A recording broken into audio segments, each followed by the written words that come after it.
Act 2014 ప్రకారం వెనుకబడిన జిల్లాలకి స్పెషల్ డెవలప్మెంట్ ప్యాకేజ్ ఇస్తామని ప్రకటించడం జరిగింది అధ్యక్ష.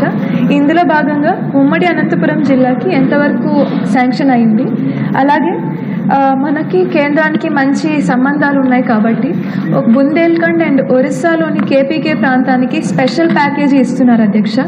అలాంటి ప్యాకేజీ ఏదన్నా మన వెనుకబడిన జిల్లాలకి ఏమన్నా స్పెషల్గా క్రియేట్ చేసి ఇస్తున్నారా, దానికి ఏమైనా ప్రపోజల్స్ పంపించారా అధ్యక్ష? అలాగే Rayalaseema backward region development board, ఇంకా Uttarandhra backward region development board, ఇలాంటివి ఏమన్నా బోర్డులు క్రియేట్ చేసి ఏదన్నా వీరికి ఈ జిల్లాలకు ఏదన్నా హెల్ప్ చేసే ఉద్దేశం ప్రభుత్వానికి ఉందా అని కోరుతున్నాను. B N Vijay Kumar.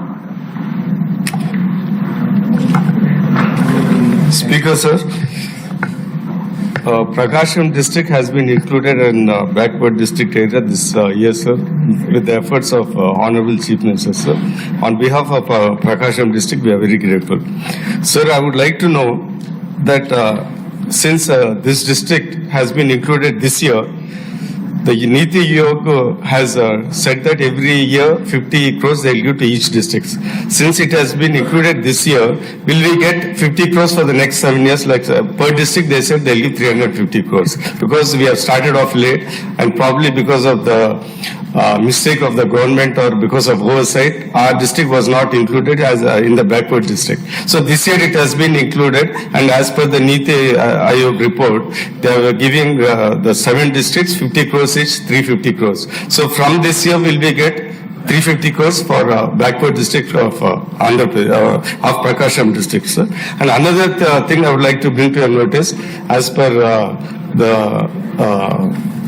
discussions in the parliament, they said that the funds were not released properly because 50 crores were what's called utilization certificates have not been given.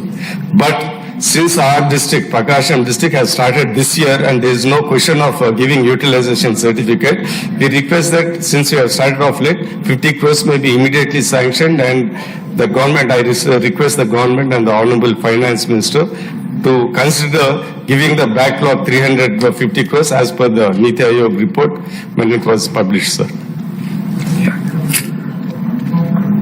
MS రాజు గారు లేదా మొత్తానికి స్ఫూర్తిగా ఏదైతే బడ్జెట్ కేటాయిస్తారో ఆ బడ్జెట్ ని మీ ద్వారా ఆర్థిక మంత్రి గారికి తెలియజేస్తున్నా. కొత్తగా ఏర్పడిన జిల్లాలు ఏవైతే ఉన్నాయో ఆ జిల్లాలు మరింత వెనుకబాటుతనంతో ఉన్నాయి. ఆ బడ్జెట్ ని కొత్తగా ఏర్పడినటువంటి జిల్లాలు ప్రభుత్వ కార్యాలయాలు కూడా లేవు, ప్రభుత్వ ఉద్యోగస్తులు కూడా ఇన్ఛార్జ్ వ్యవస్థలో ఉన్నారు. ఈ విభజించినటువంటి కొత్త జిల్లాలకు ఆ నిధులు కేటాయించాలని చెప్పేసి మీ ద్వారా ఆర్థిక మంత్రికి తెలియజేస్తాం. Thank you. అమ్మిలినేని సురేంద్ర గారు.